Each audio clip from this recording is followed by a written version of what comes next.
Hello, everybody. How you guys doing? I'm going to do a live stream now because some information that I found on the well on the internet, and it's pretty interesting because I was actually trying to do some work, and I was looking at my feed, and one of my Facebook friends posted a uh, a Twitter feed of a guy. Let me pull it up here. I'm gonna read it. It's pretty cool. And you know by the title of the live stream what this is all about. So this is Derek Graningo.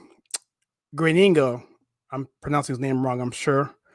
But he says here in this Twitter, he says that apparently at real Candice O, Candace Owens, and I am Cardi B the artist, are going at it on Twitter. All I know is that Cardi's fans are getting lessons from that WAP can't touch. From taxes to informing Cardi's millions of fans about Joe Biden's 94 crime bill, it appears Candace is a grandmaster in this chess game. So what I did was I went out and I took a look at Twitter. Okay, first thing I did. And I have that shared on my screen here. I'm going to pull that up. And I just wanted to look at it. And I was going to do a video on it. But, this kind of stuff is kind of time critical. I want to do it in a way that's be kind of fun. And so I thought I would go through the Twitter feed and see what's going on. So I looked at it and yeah, they're scrapping. Cardi B and Candace Owens are scrapping. And from what I can tell so far, it just looks like that Candace is just destroying her. And I just wanted to go over some of the input that's going on there, because the reason why partially is because it's entertaining. But also because, I watched her interview with Ben Shapiro just a minute ago. She interviewed with Ben Shapiro and I watched it. And I think it was the first time that she was on his show. And I have a lot of admiration for Candace Owens. And I know she is a controversial figure.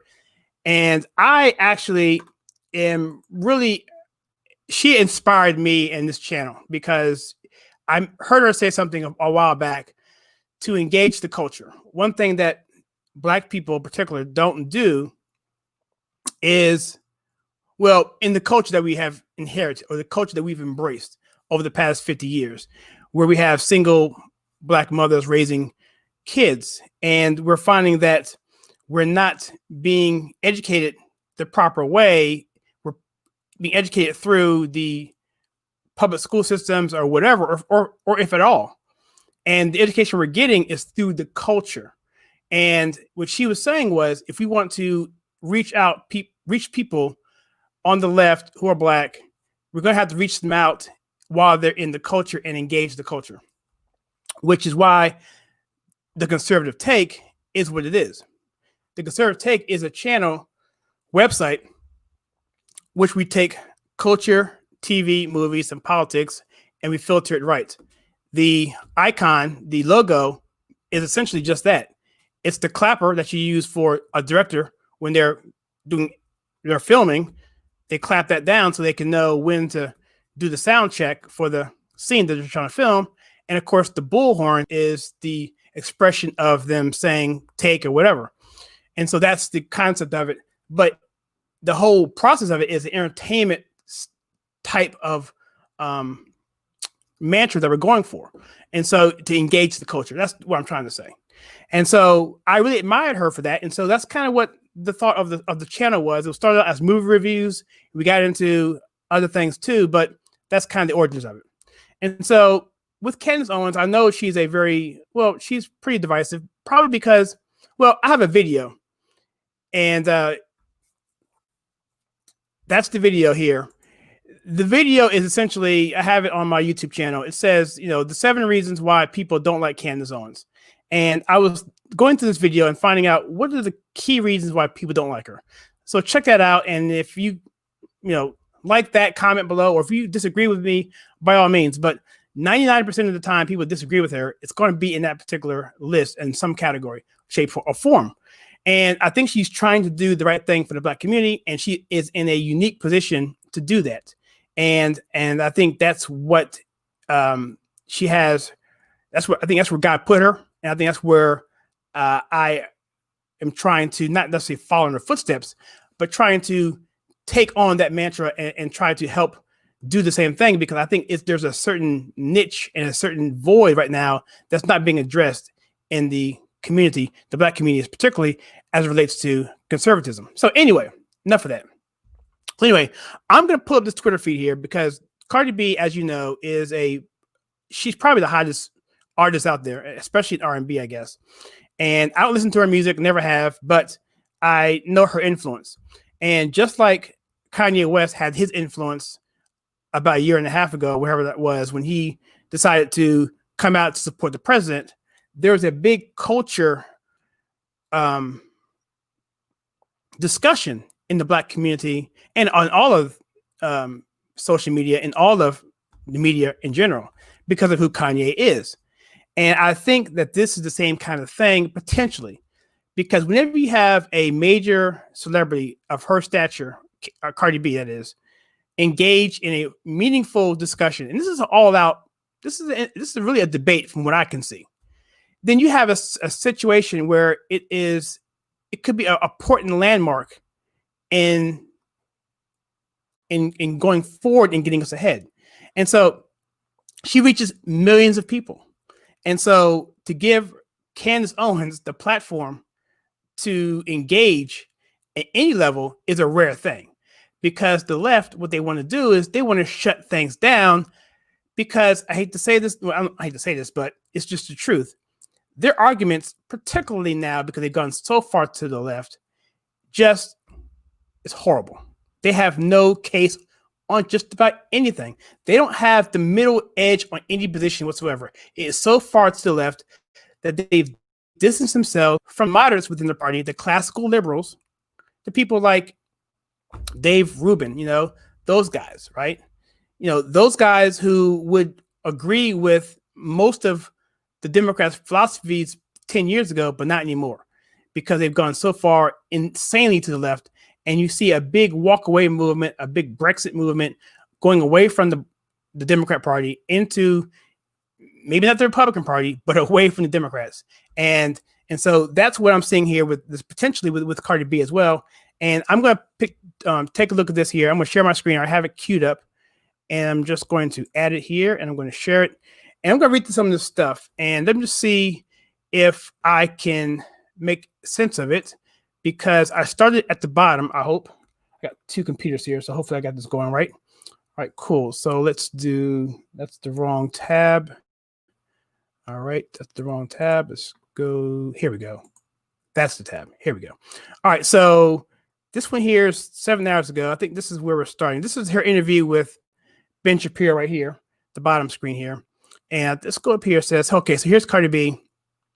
She's addressing Candace. This is about 5 hours ago. She says, let me see, can you see me over there? Great. She says, you want to know why Joe got to talk to me, Candace, because I got the #1 song, and yet my sister can't go to the beach in the Hampton without Trump supporters harassing, because they were by themselves and Santa Claus was harassing my sis girlfriend, all because they are a Afro-Hispanic gay couple. Twitter.com, real Candice, whatever. Okay, that's what she said.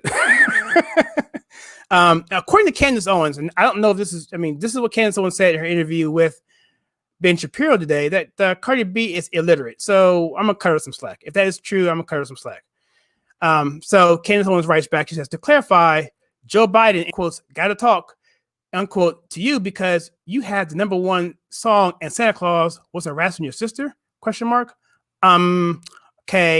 Thanks for clearing that one up. Okay, here we go. So, okay, she says, she replies, yes, you are right. I have the #1 song and have a huge platform, and I can make millions go vote to get the man that used you. I don't want to argue with you, Candace. I really don't have the time. Honestly, just feel sorry for you, Twitter, whatever her handle. Okay. All right. Candace replies. She says, you are encouraging millions to go vote for the man that locked up entire generations of Black men. Maybe go Google Joe Biden and 94 crime bill. Joe Biden used you. Bernie Sanders used you. Neither one of them like or know your music. They think you're dumb. Okay, so let me just come here and let me just go full screen here. Okay. Wow.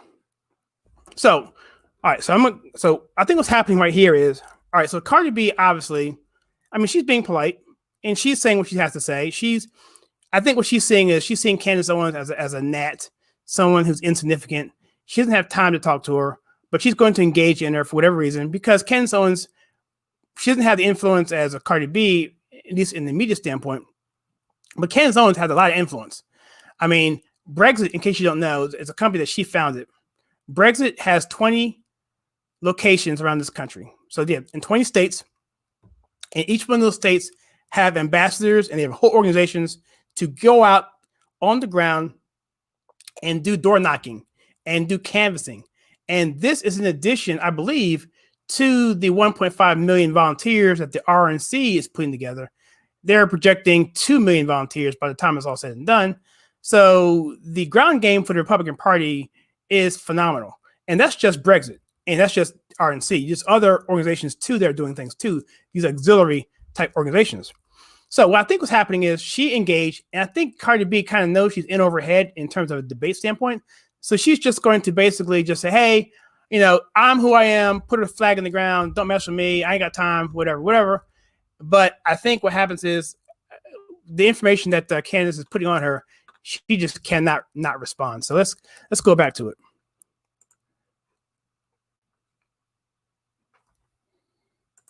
Oops, add the stream. Go. All right, sorry, can use this software. All right, so okay. So then she says, lastly, okay. Lastly, asking racist Joe Biden to lower your taxes in the same breath that, okay. So let me go back here. So Cardi B interviewed Joe Biden. I didn't watch the interview, but I'm thinking in that particular interview that she talked about lowering her taxes, but at the same time wanting set-asides. And I'm not sure if she wanted the Green New Deal or something, but she wanted her taxes to be lowered, but she also wanted government set-asides increase, like the Green New Deal and Medicare for all, whatever. I don't know what it was, but I think that's what Candace is referring to. So there will be some comments here. I'm going to see if I can comment some comments here. If people got comments, I'm going to see if I can reply to some of these. Okay, let's see here. I'm gonna bring some comments up as we're doing this. Okay, Cardi B single-handedly lost Biden the election. You know what? I don't know. I mean, I haven't seen the interview that they did, but I haven't seen all this Twitter feed. I am reading the Twitter feed for the first time with you guys. If you've already read it, you're ahead of me already. Greg says, "Amen." Let's see. Jonathan says here, I am not certain that Cardi B really wants to tango with Candace. It's not really a fair fight. It really is not a fair fight. And I hope Candace is easy on her. Candace does have compassion. I don't think she's going to embarrass her unless she gets attacked viciously. So let's just go back and see what we got. See. Okay. So let me go back here. All right. So then she says, lastly, asking racist Joe Biden to lower your taxes in the same breath that you asked for free universal health care is about as thick as it gets. When you stick to music, you can get it left alone. When you dabble in politics, you will get called out for platforming ignorance. And that's true. And I get on LeBron James about that too. I mean, LeBron James doesn't care about me. But when he talks about stuff like hands up, don't shoot, when that was a proven fallacy that the Obama administration even said on multiple occasions that was a false narrative, that did not happen. And when you do that, it does make you look like you're ignorant. And ignorant is not a negative term. Ignorant is not a negative term. Stupid is a negative term. Ignorant is not negative. Everyone's ignorant on something. I'm ignorant on just about everything. All right. So ignorant is fine. It's not a derogatory term. So people can get sensitive about that, but it's not really something to get sensitive about. Okay, let's keep going. Come on. Get rid of this, please. Okay. Okay. All right. So she says, but Candace, she's got the #1 song. So Gina says that. Okay. I'm sorry. This is refreshing. I got to redo this again. Sorry, guys. I lost my spot. Here we go.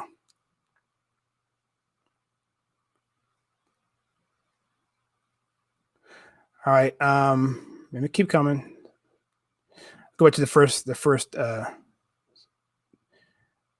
So I'll just keep talking while this is going on. So here we go. We're at the beginning now.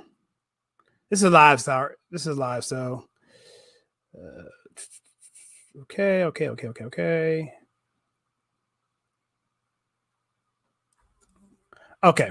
So Cardi B says, and you are encouraging millions to vote for a man who laugh every time. Man, she really does not have she really cannot write very well. I'm gonna see if I can get through this. And you are encouraging millions to vote for a man who laugh every time a black man gets killed by a cop and tell millions of Americans to drink bleach. Okay. Trump didn't even have you talking at the Republican convention. He thinks you are dumb. Massa, did you dirty, but you mad at me? Oh, I'm saying, Massa, did you dirty, but you mad at me? Okay, so, okay, I can't let that one go. All right, so this one here, essentially, I'm gonna translate this pretty much. So essentially, what Cardi B is saying is this: is she's saying, well, first of all, she's using straw men. All right, so none of these things actually happen. These are the narratives that the media effectively put out there that they want you to believe. And I'm not going to go through each one because we all know the bleach thing is stupid. We all know the other thing is stupid. The whole thing with speaking at the convention, well, that was probably a strategic one because Candace Owens is so large now that she would have sucked up all the oxygen in the room. And they wanted to focus on people that were going to be driving the message home. And there's no auxiliary stuff to get in there to get away from the message. If you take a person that's no one's heard about, all they can talk about is the message. If you talk about Candace, she could have done the Gettysburg Address 10 times better, and no one would have been talking about her speech. They would have been talking about her being there. And that's not what the RNC wanted. That's what I'm thinking as a person who's been in politics for a long time and understands this kind of messaging and narrative and all this stuff. She wasn't the only one. They didn't have Brandon Tatum there. They didn't have a bunch of people there who were well known. Most of the speakers there were there that I had never even heard of. Okay, outside of people who are within the administration, people who are obviously on pundits like Junior's wife or girlfriend or whoever she is, that kind of stuff. But that was that. So, and the other thing she mentions here about laughed at a black man gets killed. I'm not sure about where she's getting that from. And tell millions of Americans drink bleach. We know about that one. And Trump didn't talk. Okay, whatever. So then Candace says, #1, produce the clip of Trump talking at black men getting killed. You lying fraud. 2, turn down filming a spot. I turned down filming a spot for the RNC convention. I did not know that. 3, you encourage millions of young girls to spread their legs and you admit to date raping men. So you don't even start on the bleach lie. Okay. So they're going tit for tat here. So basically, Cardi B admitted to date raping people when she was if I'm saying this wrong, I from what I understand, she was a dancer at a club and she would drug the men and rob them. I think that's what it was. If I'm wrong on that, correct me in the that's my recollection of that particular story. So that's what Candace is referring to. So then Cardi B comes back and says, well, paying taxes is something that as much as I hate, it's a reality. I will always have to pay, but I rather my tax money go to free education than police funding. Use my money on something useful. Your president used our tax money to FUD his empty campaign runs. Really interesting. #1, Candace responds, your tax dollars already go to free education, genius. 2, no campaign uses tax dollars for funding. That's illegal. 3, defunding police initiatives have led to 200% increases in black men getting shot in inner cities. Stop supporting black people dying. You know what? God bless Candace Owens. And if you are against Candace Owens, And I've heard all the arguments. Okay, I've heard all the arguments. I'm gonna get back to full screen here. I'm about to go off. All right. Oh, I am full screen. I'm sorry. I didn't show the. I'm sorry. I didn't show you. Let me go back and show you the clip in case just so you can see what's going on. I apologize for not having that on the screen. So let me go back. I'm gonna go back. I'm gonna get everything I got on here. So this is what I see here at the bottom here, where Cardi B is talking about encouraging millions of men to that you're encouraging millions to vote for a man who laughed at a black man who gets killed by a cop. Yeah, Trump didn't even have you talking at the convention, blah, blah, blah. And here's where Candace had the 3 points where she said, produce a clip where Trump's laughing at black men. 2, I turned down the filming.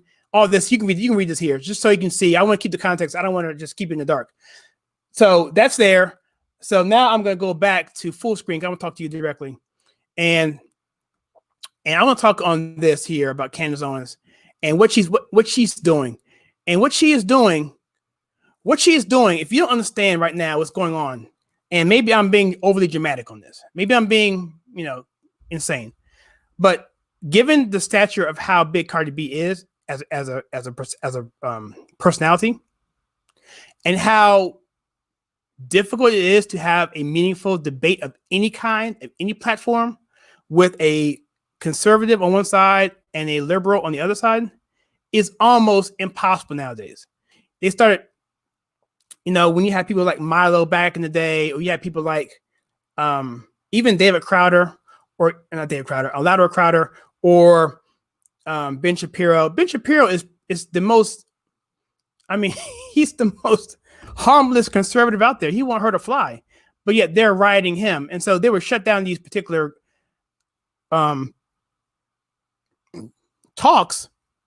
Dinesh D'Souza shut them down to prevent that kind of dialogue, because they don't want that kind of dialogue. And so what I'm saying is that to have this kind of dialogue with Cardi B of her level and Candace Owens is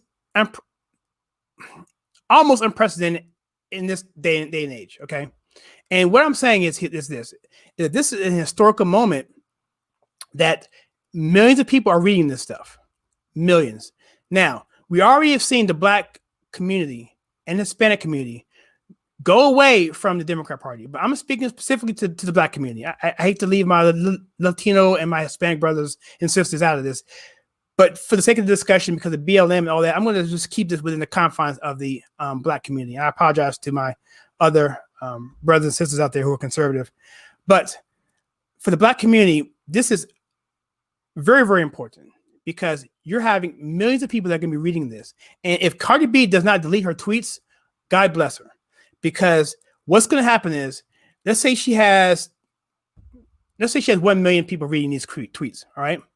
If the things trend out in terms of people flipping over or being disingenuous to the Democrat Party, or going over to the Trump campaign, or admiring the Trump campaign, or what his job approval is, which right now is about 35%. To keep it even, let's say 25%. You're talking about 250,000 people who are now no longer going to support the Democrat Party just from reading these tweets. Because what's happening is these people just don't get the information.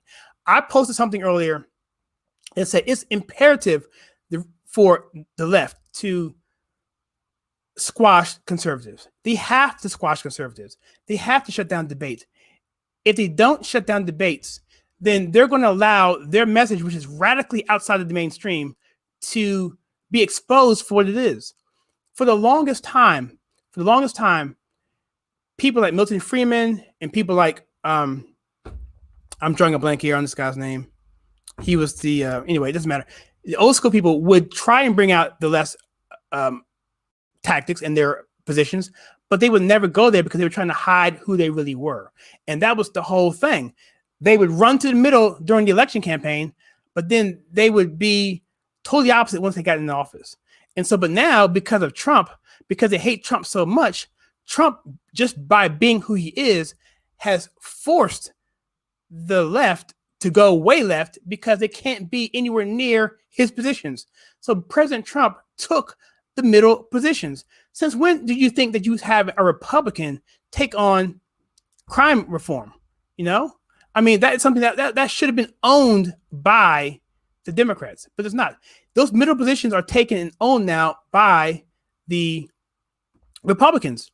Look at the so-called Rust Belt. The issues that are there are now that were used to be blue collar union workers. Now those guys and those females are now in the camp of Trump. We're seeing Minnesota swing to the right. We're seeing Pennsylvania swing to the right. We're seeing Pennsylvania, especially Western Pennsylvania, swing to the right. Wisconsin, Iowa. So, and we're seeing that happening. And so what I'm trying to say is that the left cannot hide who they are. And the whole point of me saying all this is that because of this tweet that's going out there in such a big, broad amount, it's going to convert some people from seeing this, because I know how it affected me by seeing something that was counteractive to what I was told for so long. Let's see. Where did it come up? Yeah. Greg, I don't know what to come up with this stuff either, man. I have no idea. Hi, Bianca. How are you? Good to see you. All right, let me go back to this. I'm going to switch back to the thing here. Let me go back to this.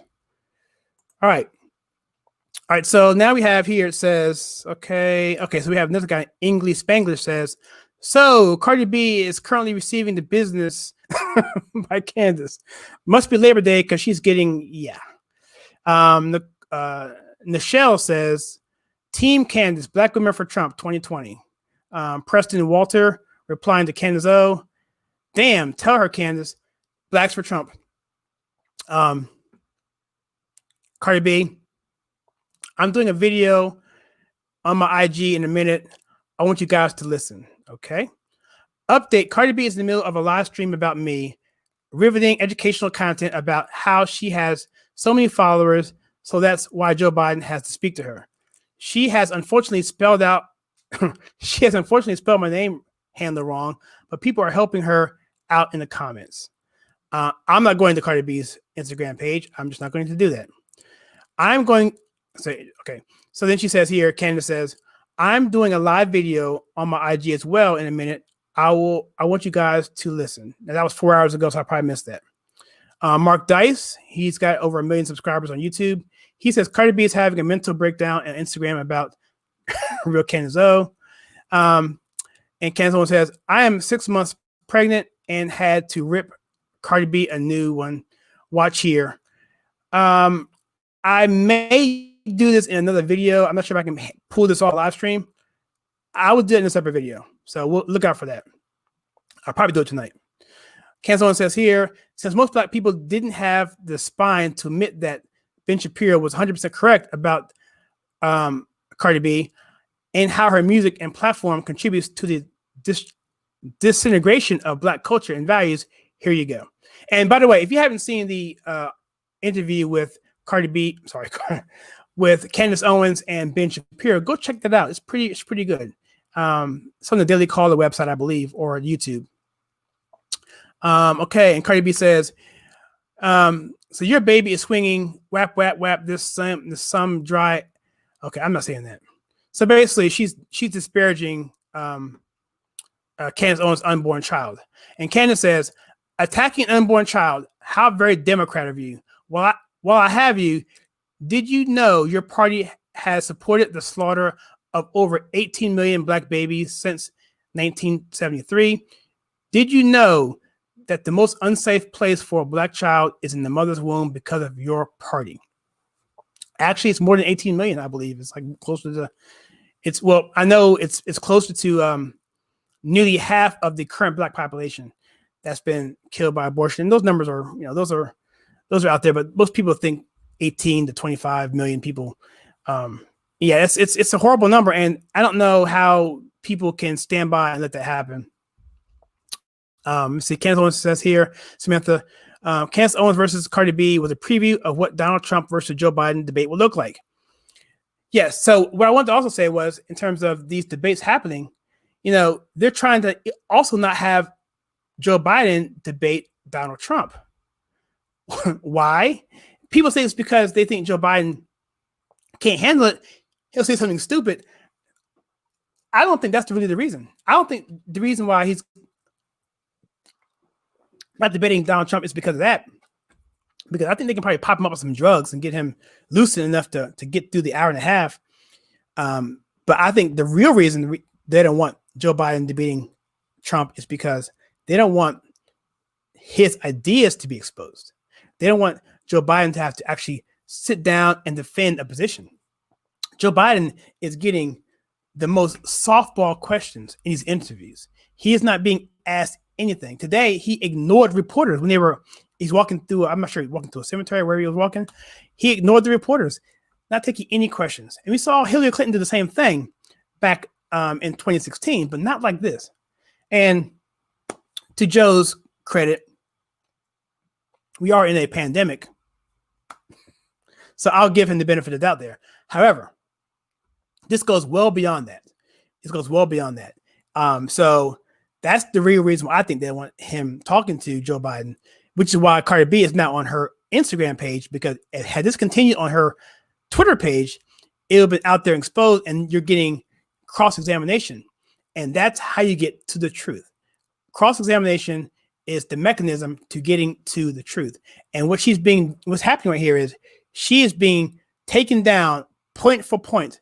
And as you can see, Cardi B has no response to any of this. It's just personal attacks. And you can see these attacks get more and more nasty as they go. And that's how it is. Cardi B started off really, really nice because she thought she was just some little gnat, because in her mind, she's believing the press clippings. She thinks that what the MSN, the mainstream media, tells her is the real thing. She believes what CNN tells her. She believes what MSNBC tells her, what Vice tells her, what NPR is telling her, what every other media outlet outside of just a handful of conservative outlets are telling her. And that's what it is. These liberals are never confronted because, number one, they're prevented. It used to be, it was just, we were just pushed off as, oh, just don't worry about them, ignore them. But now we're physically being kept from them. You can't even wear a MAGA hat anymore. And I don't think it's anything to do with them thinking that it's a racist thing or anything like that. I think it's because it's a talking point. Oh, what do you mean by America is great? What do you think America is great? What does it make America great? When was America great? They don't want people saying stuff like this. Oh, America was always great.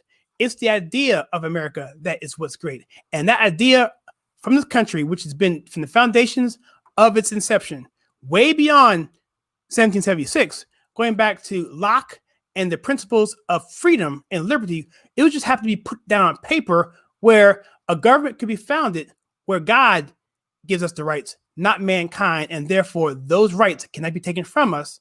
And therefore, we can have liberty and freedom. That's what America is. That's why it's great, because it's always been great. They don't want people answering those kind of questions to people for someone wearing a red hat.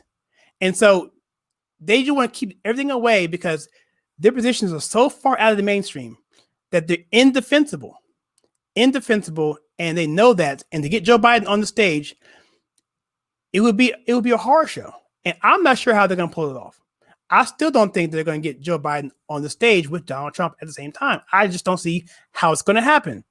I don't care if Joe Biden is the most presidential person all the way through. If he's doesn't gaffe one time, as long as President Trump nails him on his policy positions, it's going to be a wrap. Because independents are going to understand that what Joe Biden is saying is nothing more than the platitudes of the radical left. And Joe Biden can't hide behind that. He can't come and say, well, I agree with immigration policies. Just we want to do, instead of a wall, we do a fence. Or I believe in lower taxes, but I just want to tax the rich, whatever. I believe he can't do the moderate route anymore because he's being controlled by the leftist base. He's got to encourage uprisals. He's got to encourage just what he's encouraging because that's what he's being pushed to do from the radical base. That's my opinion. That may not be, it may not be true, but I know that the AOC group, the squad, and those people, that they have an agenda. They want the Green New Deal. They want Medicaid for all. They want all of this stuff that's going to cost trillions of dollars. And to pay for that, it's going to be almost impossible. And, and that's what Joe Biden doesn't want to have to defend. Okay. He doesn't want to defend gun confiscation. He doesn't want to defend the positions of his radical after birth abortion policies, where you can kill a child after it's born. These are radical policies. And so that's why I think Joe Biden doesn't want to debate President Trump. That's also why I don't think they want conservatives talking with liberals in any form. And that's also why I think that Cardi B ran off to Instagram so she can be in her own little bubble and control the narrative in herself. And that's what she's doing, because she found out really quickly that she's outmatched. And now she needs to go to her support to try and gain some kind of semblance of what's the word I'm looking for? Saving face, maybe. So that may be all we have here. Let me see. I think that's it. Let's see. Candace Owens versus Cardi B was a preview. Okay, you've seen that before. Yeah, I believe that's all there is. I can go on and on. She says here that Malcolm X warned us years ago about the puppetry of interviews like Cardi B and Joe Biden. He always spoke out against white liberal game of using entertainers as pawns. I did not know that. I knew he talked about the liberal. I knew he talked about that, but I knew he talked about entertainers. This isn't really about you, Cardi B. This is about Black America waking up to Democrat racism. Okay, I agree with that. And so she says here, I agree with Candace has to say, and even less with how she has to say it. But respect is due. She destroyed Cardi B. Told her body bag. Candace walked circles around her. Well, yeah. I mean, did you see what she did with Ted Lieu in Congress on the Hill? Or she did with, go back and look at some of those videos, man. She just, talk about pressure. I mean, she's on the Hill in DC, giving testimony, and having to answer questions. And so she's the real deal. And if I can go back to my thing about Candace Owens real quickly, I won't stay here forever, but if I can go to that real quickly, because the thing about Candace Owens is this, all right? And why I admire her so much is because, and I understand, look, trust me, I understand the arguments that you have against her. I don't agree with them. I think they're misguided, particularly the ones about her being some sort of con artist. I don't buy that. I gave reasons for that. I have a write-up for that as well. I've read the articles. I know the opposition on that as well. But it's here's the deal. What she's doing right now is something that is very, very important, because I think one of the reasons why the Black support has gone to Trump so rapidly was really in part to Kanye West. I mean, that's kind of when it all got kicked off. I mean, you wouldn't have had Brexit without that, I don't believe. You may have had a form of that, but Kanye's influence has added so much to the conversation that it, like she said in her interview with Ben Shapiro, it's given people the ability to say, it's okay. I can wear a MAGA hat. I can support Trump. I don't have to be a Democrat. But what she also says in her interview is that you should do more research and read more. And so I'm reading a book by a guy named Manning. It's called Communists, Colors, and what's it called?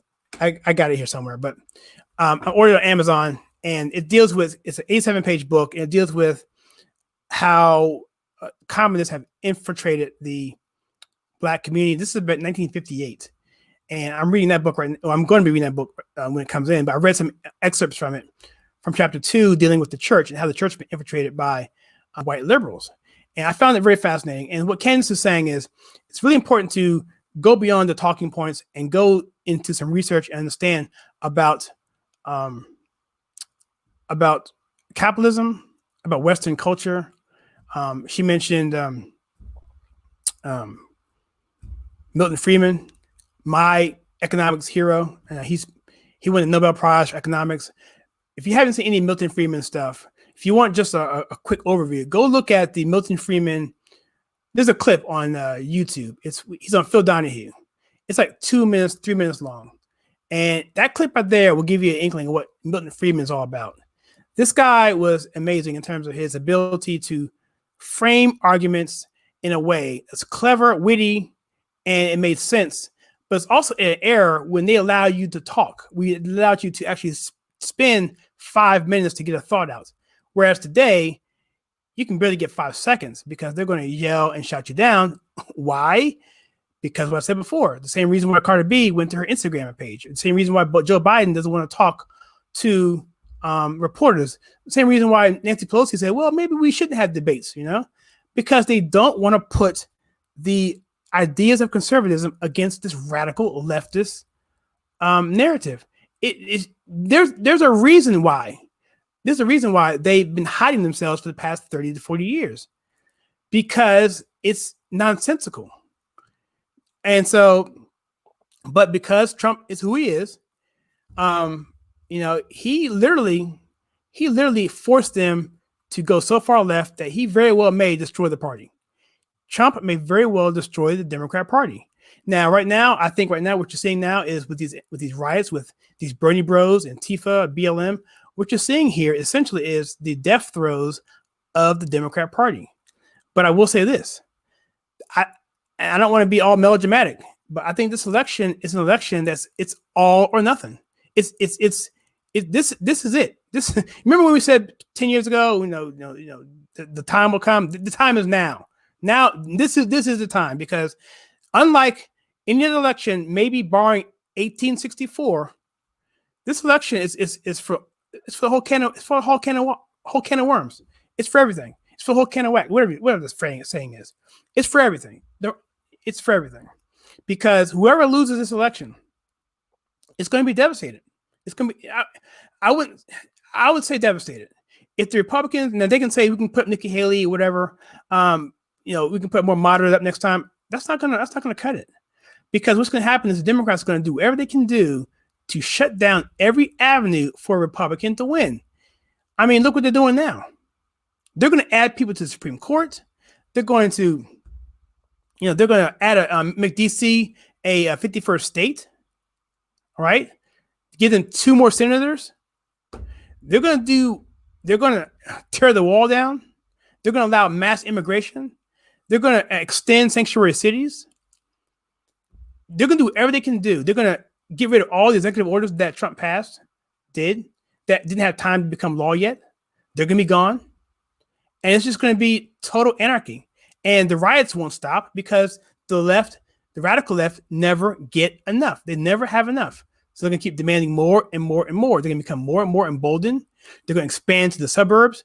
There's a policy that Joe Biden's talking about in terms of, I'm not sure the exact policy, so forgive me for not knowing the actual specifics, but the way I understand it, it deals with zoning and deals with extending zoning laws so that you can have lower income housing near the suburbs.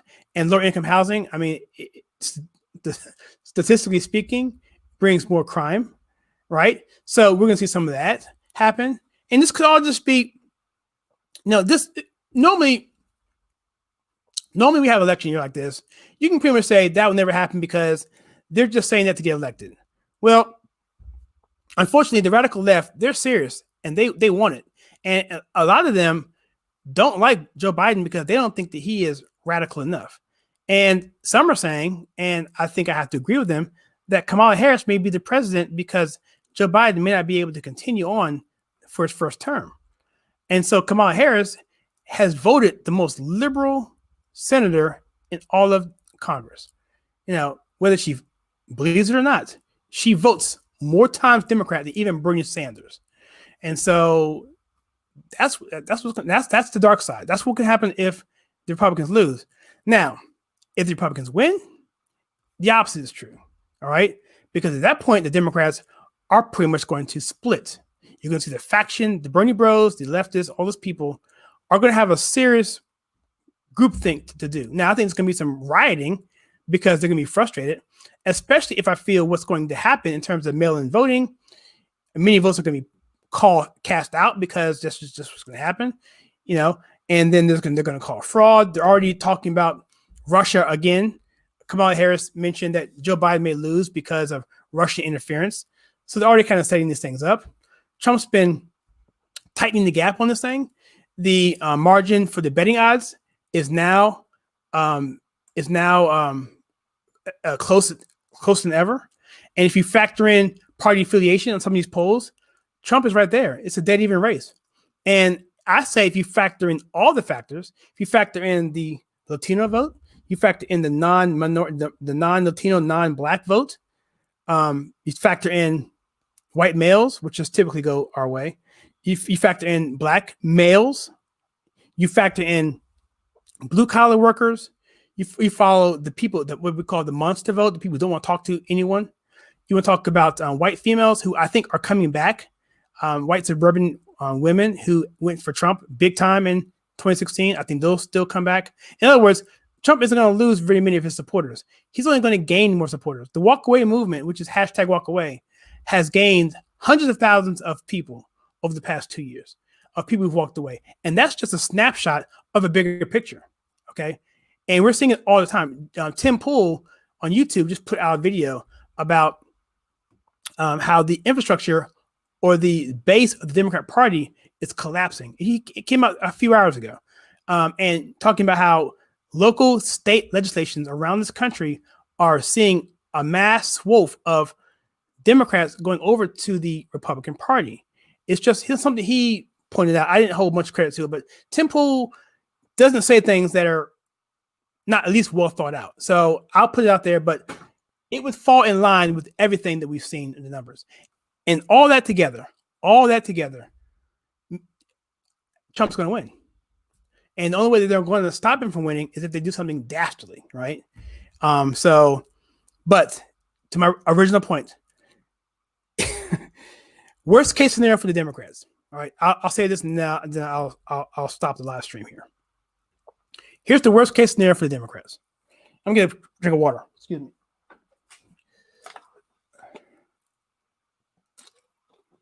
So, the worst case scenario for the Democrats is this: that come election day, I guess it's November 3rd, I believe. Come November 4th, I don't think if President Trump is able to be called the night of November 3rd, early morning, November 4th, then it's going to be a landslide. It's going to be so overwhelming that no one can deny it. And I don't have any evidence for this scenario, so don't hold me to this. But I'm painting a scenario that if this happened, they would call it. Let's say Minnesota came in at 1% or better.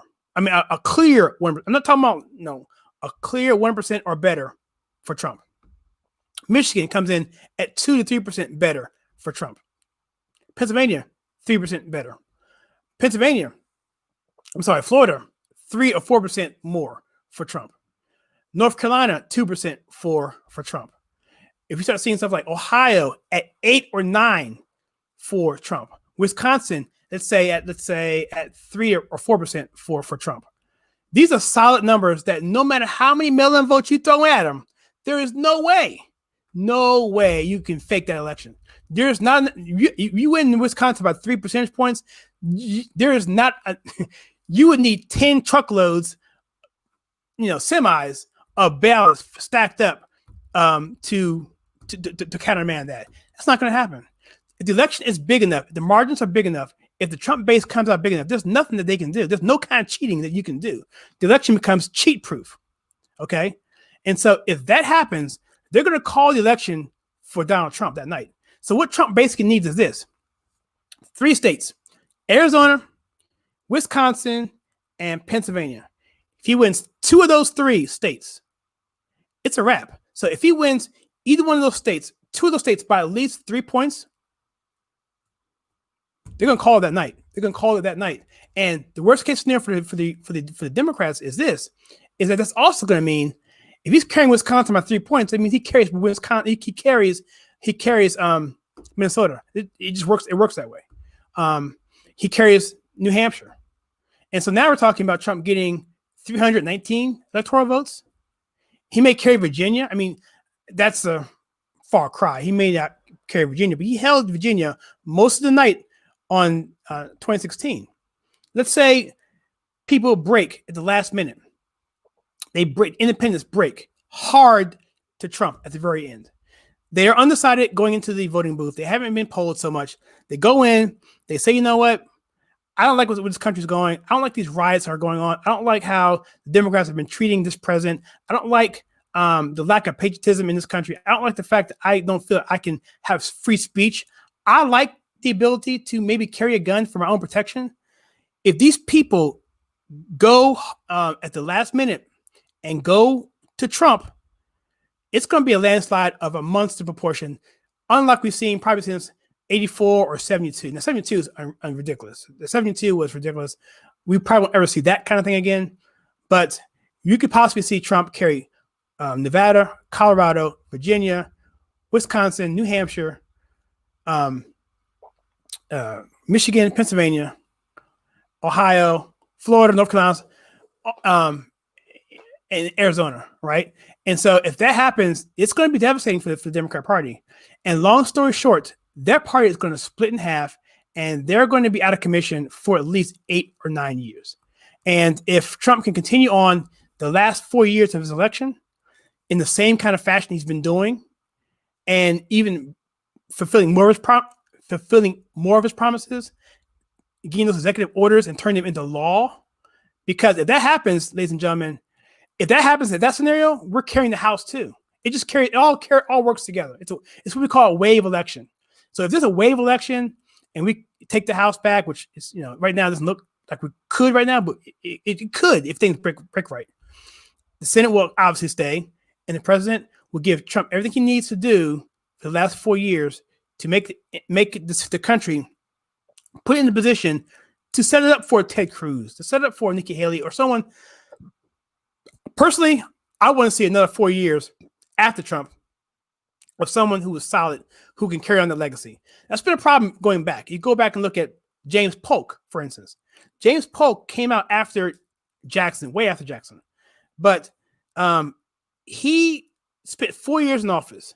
He was one of the hardest working presidents in history, probably only next to Trump, probably. He probably worked harder than Trump. This guy put lights in the White House just so he could work at night. All right. He didn't go to sleep. In fact, he died less than a year after he left office because he pretty much killed, and he actually literally worked himself to death. Okay. And if you want to look at James Polk and pictures of him, look at him when he first went into office and came out of office. You'll see exactly what I'm talking about.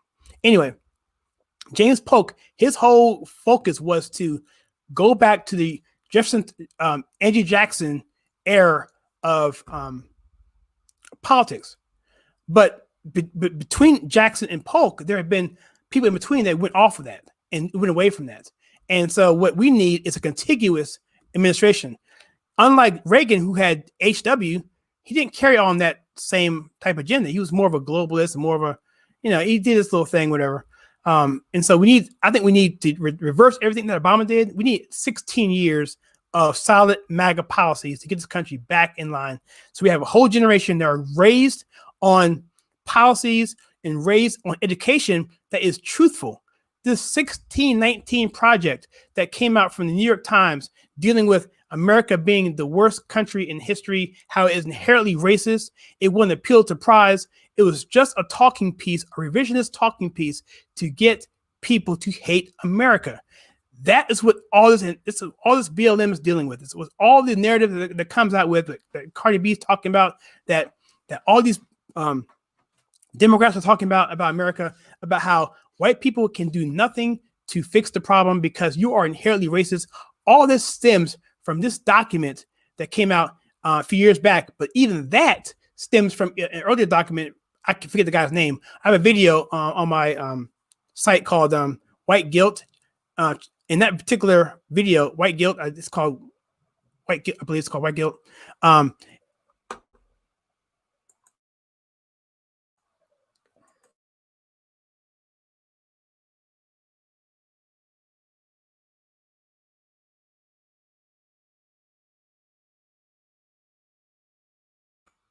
Give me 1 second, guys.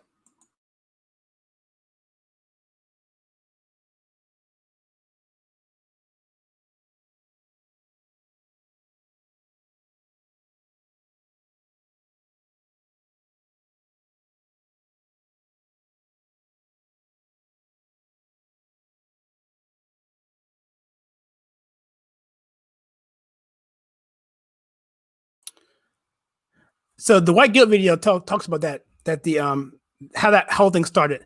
And if we can get that particular thing going 16 straight years, well, actually 12 years, 4 years we are now, 12 years in addition, then I think we'll be in really good shape to get this country back to where it needs to go.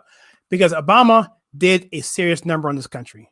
There's no mistake about that. So that's what we'll see. The Democrat Party will split. You'll see, and they're already talking about it. AOC is already talking about that the party isn't liberal enough. So, and that's what will happen. And so the Republicans will have a power base for the next 16 to 20 years. And I think the inverse is true too. I think if the Democrats win, they'll have an even longer power base, maybe even 30 years, because the stuff they put in place will be very difficult to reverse. So let's see any questions here. MM says 12 more years. Let me see here. She was the person along further left. And yes, talking about Kamala Harris. Let me see here. Yep. The first respondents don't want anything to do with hiding Biden. Trump has their votes. That's a lot of votes. Yeah. So and so I think what's going to happen is the election. I think, and I'll say this and I'll be done. I think what's happening, quite frankly, is that the conservatives right now are just so angry, and especially all of us are. Okay, all of us are, but particularly I would imagine white Americans. I can't imagine what it's like to be. Well, I guess I could, because I mean, black conservatives catch it too. So I'll just keep it a generic. Conservatives are very, very angry right now, and they're frustrated. We feel helpless. We feel like we can't walk anywhere with where we want to walk. We can't say what we want to say. If we do, we're subject to being called names, being arrested. If you don't wear a mask, which is a different thing altogether. I understand that, but some people associate the mask with all this together. Whether that's fair or not, it is what it is. And so the only thing conservatives have right now is the power to walk down the street, get in the car, get in a horse, and go vote. Right? That's it. That's the single biggest thing that the conservative right now can do. It's a closed ballot. No one's going to know what you're voting for. It's something you don't have to tell anybody about. You can avoid the exit pollers. Just say, no comment. But that's the power that we have. And I think we're seeing that in the boats parades that are happening. We're seeing it in the rallies, even though they're scaled down. They could be much larger, much larger. We're seeing it just in the enthusiasm gap, almost 8 times bigger. If you look at Instagram, TikTok, and Facebook, it's 8 to 10 times bigger in terms of enthusiasm in posts, pro-Trump posts versus Joe Biden posts. And so I think what's happening, we're seeing that bubbling up to the surface. And so what I think you're going to see on election day, similar to what we saw in 2016, right around, I watched literally hundreds of hours of election footage. I am not kidding. I watched every single election footage I can get my hands on. Each one of them was at least 6 hours, right? And I watched them multiple times. MSNBC, CNN, C-SPAN, down the line, Fox News, even independent ones that are done in high schools. I watched those too. The Militant Church, that was a good one. Militant Church is a good one. The Blaze is a good one. I watched them all. And right around 10 o'clock, it was like, oh no. They start seeing the votes coming in from the rural counties. That they kept saying over and over that Trump is overperforming in the rural counties. We're seeing Trump overperform now in blue counties now in the primaries. That's another thing people aren't talking about. That President Trump broke the record for an incumbent president in terms of number of votes. And he didn't even do the entire votes because of COVID. They shut a lot of the states down because you already had enough delegates to qualify for the nomination. Now, Joe Biden came ahead of him, but he went longer. So, but Trump would have passed Joe Biden in overall primary votes. And one more thing to remember, Trump ran unopposed. Nobody had to go vote for Trump. He had it in the bag. He was going to be the nominee regardless. But people stood in line regardless for the primaries to go vote for Trump. And that's the kind of things we're saying. That's these intangible things that people aren't talking about, that I see. And when you measure all that together, I'm seeing the same thing I saw in 2016. The pollsters are doing a little bit better job now of hiding some of the sampling sizes. It's not quite as obvious anymore. But what they are doing, instead of D+ing 10 and 9, what they're doing now is they're sampling independents inaccurately, in my opinion. They're sampling them like Fox News is at a lower scale because independents typically go for Trump. All right. Or they're sampling independents who are really not really independents. They're just Democrats, right? They're just, and so that's what we're saying. And that's what the margin's coming in. The margin's coming in the independent area and how that's being sampled. In terms of party affiliation, Trump is actually by party more popular in the Republican Party than Biden is in with the Democrat Party. Because the Democrat Party, the radical base don't really like him. You know, they want it burning. So that's all I had, guys. Thanks for hanging out with me. I'm going to do another video on this. I'm going to, well, maybe not. Well, I guess I will. I expected more on the Twitter feed, but I didn't know Cardi B was going to run to her Instagram account. But I will check out the Instagram feed that Candace put up. I will check that out. And if I find something in there that I want to put on a video, I will. But otherwise, this will be the record of that. So anyway, thanks for coming out. And this channel is the Conservative Take. My name is Kyle. And we take culture, TV, movies, and politics. We filter it right, which means we take the popular items that's going on in society, water cooler moments. We do movie reviews of popular movies. If it involves social justice warriors, if it involves virtual signaling, if it involves something that's popular like the David Chappelle thing he did a few years ago called Sticks and Stones, or the Gervais thing he did on the Oscars where he basically called out Hollywood, that kind of stuff. If it's a water cooler thing dealing with things that relate around race, social justice, so-called social justice, because if you have to qualify justice, it's not really justice. Then we talk about it. And so, check us out. And we have a page called walkedaway.net where you can buy merch there. It's basically buy a t-shirt. If you walked away, if you pick a year that you walked away, and you can get that year on your shirt, and it acts as a talking point. I just want to ask you a question. In fact, someone did that to me the other day. Said, now, what's that walked away mean? 2001. I said, yeah, well, I decided to leave the Democrat Party in 2001. So, and that gets the discussion going, and we need discussion nowadays. So, all right. So with that, let me see if there's anything else I'm forgetting. I don't think so. If you can check out the video of Candace Owens, 7 reasons why people don't like Candace Owens. It's pretty good. And yeah, and this here is a painting that I like to show. It's a painting. I forget the guy's name. He's a famous painting. You know who I'm talking about when you see it. It's a painting of President Trump. He's painting a picture.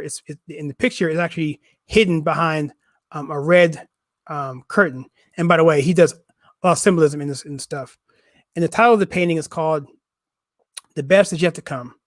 And I'll leave us to that. So that being said, everyone have a great night, and I'll talk to you guys next time.